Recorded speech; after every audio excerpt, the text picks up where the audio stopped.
Seat sharing के final फॉर्मूले पर महायुति में भी मोहर नहीं लग पाई है। जिन सीटों पर गतिरोध है उन पर फाइनल फैसला दिल्ली में होगा। इसके लिए देवेंद्र फडणवीस और अजित पवार दिल्ली पहुंच गए हैं। हालांकि महायुति की तीनों पार्टियों ने अपने अपने उम्मीदवारों की पहली लिस्ट जारी कर दी है। कल बीजेपी के 24 उम्मीदवार अपना नॉमिनेशन फाइल करेंगे।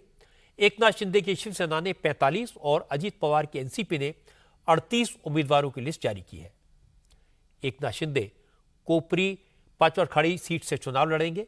संभाजीनगर वेस्ट से संजय शिरसाट, पाटन से शंभूराजे देसाई, रत्नागिरी से उदय सामंत, सावंतवाड़ी से दीपक केसरकर को उम्मीदवार बनाया गया है। पार्टी के नए चेहरों में राजनीतिक परिवारों से जुड़े सदस्य और कुछ निर्दलीय भी शामिल हैं। सांसद संबीतम भुमरे के बेटे विकास भुमरे को पैठन से, राजापुर से मंत्री उदय सामंत के भाई किरण सामंत, जोगेश्वरी ईस्ट से सांसद रविंद्र वायकर की पत्नी मनीषा वायकर को भी एकनाथ शिंदे ने टिकट दिया है। चुनाव मैदान में उतरने से पहले आज एकनाथ शिंदे असम में कामाख्या देवी के दर्शन करने के लिए पहुंचे। शिंदे ने उद्धव का साथ छोड़ने के बाद और मुख्यमंत्री पद की शपथ लेने से पहले भी कामाख्या देवी का आशीर्वाद लिया था। एकनाथ शिंदे ने कहा उन्हें 100% भरोसा है कि जीत महायुति की होगी।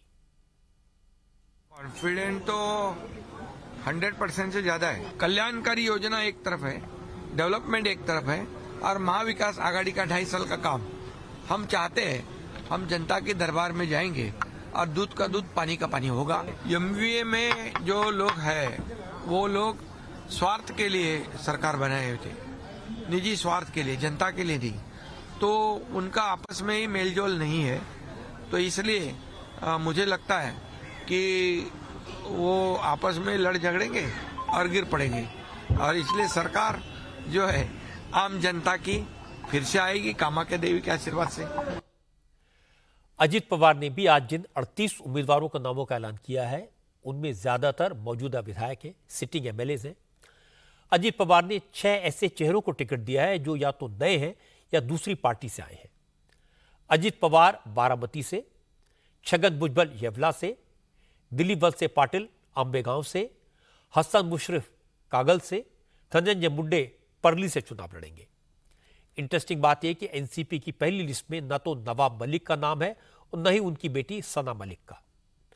पार्टी ने मुंब्रा कलवा सीट से नजीब मुल्ला को उतारा है। इस सीट से शरद पवार की पार्टी के बड़े नेता जितेंद्र अवार्ड चुनाव लड़ते हैं। हालांकि शरद पवार की पार्टी ने लिस्ट जारी नहीं की है, लेकिन यह तय है कि जितेंद्र अवार्ड इसी सीट से चुनाव लड़ेंगे। वो कल नॉमिनेशन फाइल करने वाले हैं। जितेंद्र अवार्ड का पर्चा भरवाने के लिए शरद पवार भी जाएंगे। मुस्लिम बहुल मुंब्रा सीट पर जितेंद्र अवार्ड को महायुति की तरफ से एनसीपी के नजीबुल्ला चुनौती देंगे।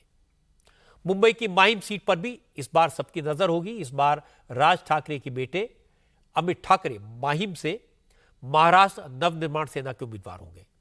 अब से थोड़ी देर पहले उद्धव ठाकरे ने भी इस सीट पर अमित ठाकरे के खिलाफ महेश सावंत को मैदान में उतार दिया है। एकनाथ शिंदे की शिवसेना ने सदा सरवनकर को उम्मीदवार बनाया है, यानी अब इस सीट पर ट्रायंगुलर फाइट होना तय है। आज अमित ठाकरे ने उद्धव को याद दिलाया कि पिछले चुनाव में वर्ली में आदित्य ठाकरे के खिलाफ एमएनएस ने उम्मीदवार नहीं उतारा था। अमित ठाकरे ने कहा वो हर किसी से मुकाबले के लिए तैयार है। मुझे लगा कि अभी आना चाहिए, सही वक्त है, इसलिए मैंने साहब ने जब मुझे पूछा तो मैंने हाँ कहा कि मेरी तैयारी है। मैंने सिर्फ उनको इतना कहा कि आप प्रेशर मत लो, क्योंकि आपको महाराष्ट्र पर घूमना है, इसलिए आप प्रेशर मत लो। मेरी तैयारी है, आप मुझे दोगे तो मैं 100% इधर से चुन के आऊँगा, पर आपको प्रेशर में रख के नहीं। अकेले लड़के क्या फ़ायदा, आसान नहीं होंगी या होगी वो मैं नहीं देखता।